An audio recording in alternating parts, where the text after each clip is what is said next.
এক যুবক, হাদিসে আছে, তোমরাও শুনছ, নবীজির জামানায় এক যুবক এসে বলছিল, ইয়া রাসূলুল্লাহ সাল্লাল্লাহু আলাইহি ওয়াসাল্লাম, আমাকে জিনার অনুমতি দেন, আমি জিনা করতে চাই, ইদান লি বিজিনা।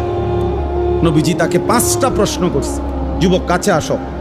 নবীজি বলছে, তুমি কি চাও তোমার স্ত্রীর সাথে কেউ এই কাজটি করুক? সে বলছে না। বলছে, তুমি কি চাও তোমার বোনের সাথে কেউ এই কাজটি করুক? বলছে না। আমি সংক্ষেপে বলতেছি।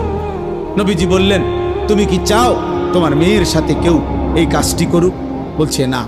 নবীজি বলছেন, তুমি কি চাও তোমার মায়ের সাথে কেউ এই কাজটি করুক? নবীজি বলছেন না। স্ত্রীর কথা না, মাকে বলছেন। এরপরে নবীজি বলছে, তুমি কি চাও তোমার ফুফুর সাথে এই কাজটি কেউ করুক? যুবক বলছেন না।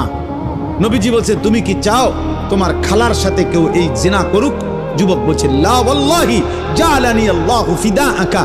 হে আল্লাহর নবী, না, আমি চাই প্রয়োজনে আপনার কথা শুনে আমি আমার জীবন দিয়ে দেব, কিন্তু আমার পরিবারের এই আপনজনদের সাথে কেউ জিনা করুক আমি এটা মেনে নিতে পারি না। আল্লাহর নবী সাল্লাল্লাহু আলাইহি সাল্লাম বলেন, ওয়ালাল্লাযীনা ওয়ালান্নাসু ইউহিব্বুনাহু লিবানাতিহিম লিআম্মাতিহিম লিখালাতিহিম লিউম্মাহাতিহিম লিআখাওয়াতিহিম। আল্লাহর নবী বলেন, তাহলে যুবক শুনো, কোনো মানুষও তার বোনের সাথে কেউ জিনা করুক এটা চায় না। কোনো মানুষও তার খালার সাথে কেউ জিনা করুক এটা চায় না। কোনো মানুষও তার ফুফির সাথে কেউ জিনা করুক এটা চায় না।